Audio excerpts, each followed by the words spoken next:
Uno de los peores criminales de la historia, con una vida oscura y que no tenía distinción a la hora de asesinar. Un sujeto que con solo su mirada se veía la maldad que venía de su alma. Esta es la historia de Richard Ramírez. Ricardo Leiva Muñoz Ramírez creció en un hogar conflictivo y disfuncional, en la ciudad de El Paso, estado de Texas. Su padre era muy violento y le propinaba unas brutales palizas. Richard o Richie, como le solían llamar familiarmente, era un chico tímido, retraído y solitario, que no podía interactuar con sus compañeros de colegio como quería, al padecer episodios epilépticos. Esto lo aislaba y se sentía rechazado e incomprendido. Cuando se hizo más grande convivió con su primo Miguel, un militar veterano condecorado de la guerra de Vietnam, y quien le contaba a Richard escabrosos detalles de sus crímenes de guerra. Le mostraba fotografía y le enseñaba técnicas para asesinar.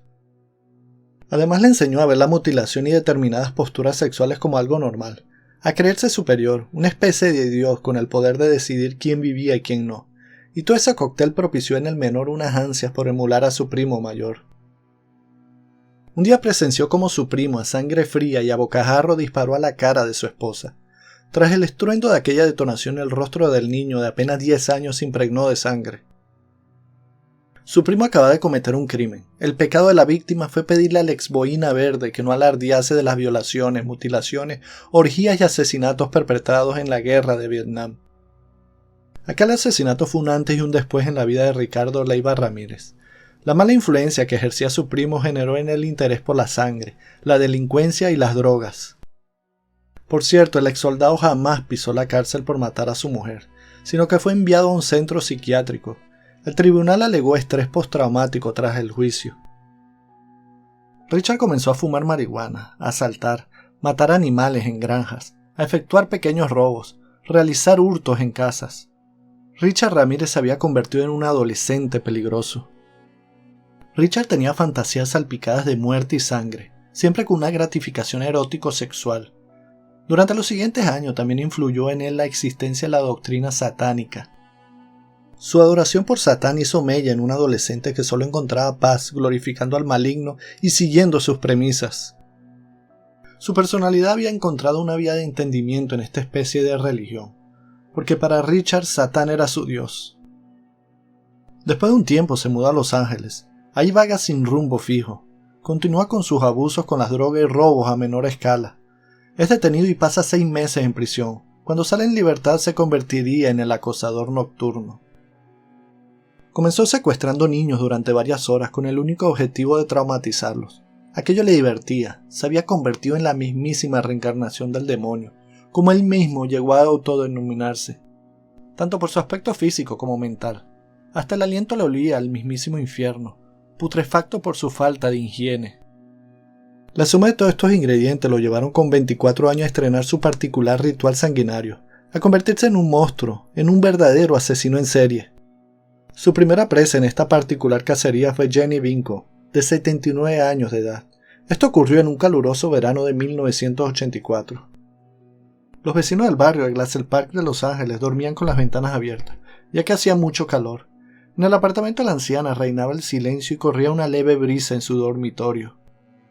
Cuando un extraño vestido completamente de negro y con guantes merodeaba sigiloso por las distintas estancias, portaba un afilado cuchillo de caza de 15 centímetros, buscaba joyas que llevarse. Decepcionado al no encontrar lo que buscaba, Richard acuchilló salvajemente en el pecho y en el cuello de Jenny. Lo hizo con tanta fuerza que casi la decapitó. Después abusó sexualmente de ella. La mujer no tuvo tiempo de defenderse. Al día siguiente, uno de sus hijos, que también residía en el bloque, encontró su cadáver. El crimen de Jenny Vinco fue el primero de una larga lista de asesinatos que se alargó hasta agosto de 1985. Su modus operandi le hacía ser extremadamente peligroso. Porque Richard no era metódico, ni ordenado, ni siquiera inteligente. No seguía un patrón determinado. No tenía preferencia alguna en cuanto a sus víctimas. Lo mismo elegía a mujeres que a hombres, niños o ancianos. No le importaba la raza, la edad o la condición. Era impulsivo e inhumano, y esto lo hacía ser tan imprevisible como letal. Igual robaba que maltrataba, violaba o mataba a sus presas. En cada ataque utilizaba armas distintas, desde un bate de béisbol hasta un puñal, cuchillos o varios modelos de pistolas. Eran aparentemente crímenes sin conexión alguna, pero cada uno de ellos estaba impreso de una crueldad inconcebible.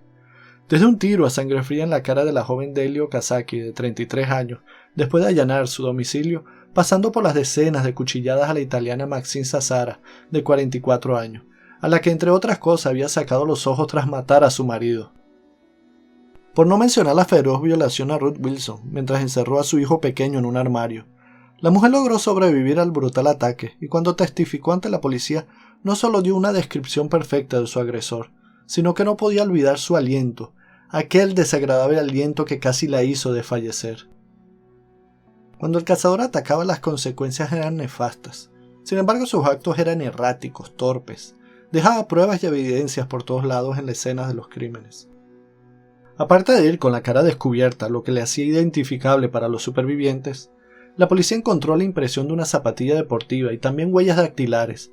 Era cuestión de tiempo, más bien de tecnología, que la identificasen. No había día que los medios de comunicación no informasen sobre el bautizado como el acosador nocturno y sus despiadados ataques. La furia y la fuerza empleadas en cada asesinato le hacían comparable al mismísimo Jack el Destripador. En el verano de 1985 la escalada de violencia llegó al punto más alto. Por entonces Richard ya llevaba 23 víctimas, 12 asesinadas impunemente. Por su parte, la ciudad de Los Ángeles vivía sumida en un continuo terror. Se dispararon la venta de armas, de alarmas de seguridad y de perros guardianes. Nadie se sentía seguro en su casa.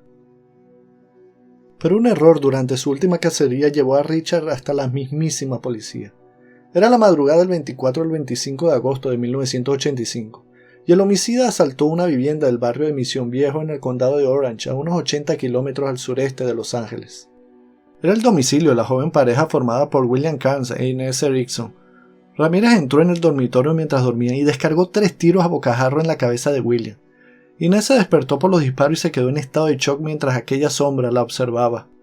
Merodeó por la casa en busca de algo de valor y tras no encontrar nada violó y torturó a la chica hasta que ésta le confesó un escondite donde su novio guardaba algo de dinero. Horas más tarde y tras apuntarla con la pistola, Richard decidió marcharse y dejarla con vida. Ese sería su gran error. La joven no solo dio una descripción exacta del acosador nocturno, sino que éste dejó sus huellas dactilares por toda la casa. Las autoridades del estado de California por fin disponían de un innovador sistema de identificación dactilar, y era cuestión de tiempo que se cotejasen y que diese un resultado positivo. Recordemos que en 1982 Richard fue fichado por la policía y estuvo en la cárcel por tráfico y consumo de drogas. El testimonio de la superviviente del último ataque, Inez Erickson, sirvió además para encontrar el coche del asesino. Se trataba de un Toyota familiar de color naranja que había sido robado. A esto se sumó otro testimonio, el de un muchacho que mientras arreglaba su bicicleta en el garaje, memorizó la matrícula del automóvil que estaba usando Richard, al resultarle muy sospechosos sus movimientos. Gracias a ambas declaraciones, los agentes encontraron el Toyota en el aparcamiento de un McDonald's. Iniciaron la vigilancia esperando que su dueño apareciese, pero Ramírez se había largado a Tucson a visitar a unos familiares. Inmediatamente se hizo pública su identidad. Todo Los Ángeles por fin conocía quién era el asesino en serie que las había aterrorizado en los últimos meses. Así que cuando Richie regresó de su viaje, ajeno a todo el impacto mediático, cogió un autobús y pese a tomar precauciones, todos los pasajeros le reconocieron. Decidió bajarse de inmediato, sabía que la policía estaba cerca, así que huyó. Intentó robar el coche a una mujer, pero sus gritos alertaron a su marido y a otros vecinos que le persiguieron corriendo hasta que lo alcanzaron. Fue golpeado por varias personas y por increíble que parezca fue la policía que evitó que lo mataran. Por fin habían atrapado al monstruo que merodeaba por las noches. Tras su detención, el asesino fue acusado de 31 delitos graves y 14 asesinatos, pero aún quedaba un largo y grotesco proceso judicial por delante. La valentía del acosador nocturno hizo estremecer a los familiares de las víctimas. El circo mediático que generó Richard Ramírez durante el juicio comenzó en el mismo momento de su detención. Pese a las pruebas irrefutables que había contra él, que eran las huellas y testimonios de los supervivientes que lo reconocieron, el delincuente primero no quiso declarar, y cuando lo hizo defendió su inocencia. De hecho, el juicio tardó 3 años en celebrarse. Comenzó un 30 de enero de 1986 y se alargó hasta el 3 de octubre de 1989, porque Richard cambiaba continuamente de abogado defensor, y cuando no aplazaban las sesiones con cualquier pretexto. Hubo muchas irregularidades y además se trataba de un caso de extrema complejidad. Por un lado, por los más de 100 testigos que había, las pruebas y evidencias presentadas, y por otro por una elección del jurado que estuvo marcada por la entrevista a más de 1.600 candidatos. Cada día en el juicio era un escándalo donde reinaba el revuelo. Ramírez no solo se mostraba desafiante con los ahí presentes, sino que le emprendía gritos para generar terror, recitando cánticos satánicos, o tatuarse en la palma de la mano un pentagrama invertido, signo de adoración al diablo. Lo increíble es que había cierto sector de la población, las denominadas fans, que no temían por su vida, adoraban a Ramírez, hasta tal punto que le encontraban sexy y atractivo, y al que le enviaban románticas cartas de amor. Una de ellas, Doreen Lioy, terminó enamorada del acosador y terminaron casándose en 1996. A las puertas de la cárcel, la mujer anunció ante los medios de comunicación la noticia. Solo quiero decir que estoy muy feliz hoy y estoy muy orgullosa de ser la esposa de Richard. Espero que respeten este día y me dejen ir a disfrutarlo en paz. El 3 de octubre de 1989, Richard Ramírez fue declarado culpable de 14 asesinatos, 5 intentos de asesinato, 9 violaciones, 2 secuestros, 5 robos y 14 allanamientos de morada.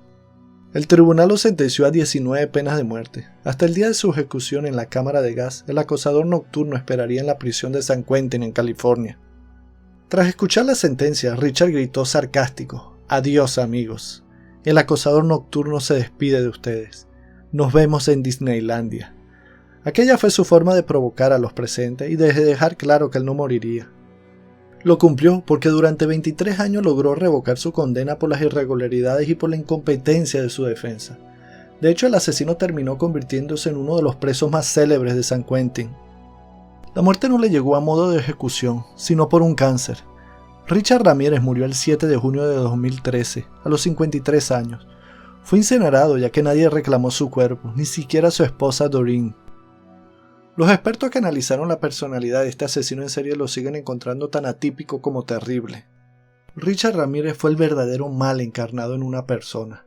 Es seguramente uno de los más infames asesinos en serie de la historia. Satan admits to being evil. Do you admit to being evil, Richard? We are all evil in some form or another, are we not? I'm asking you the questions, my friend. Yes, I am evil. Si el video te gustó, dale like, compártelo en tus redes sociales y suscríbete. Esto es Insomnio TV.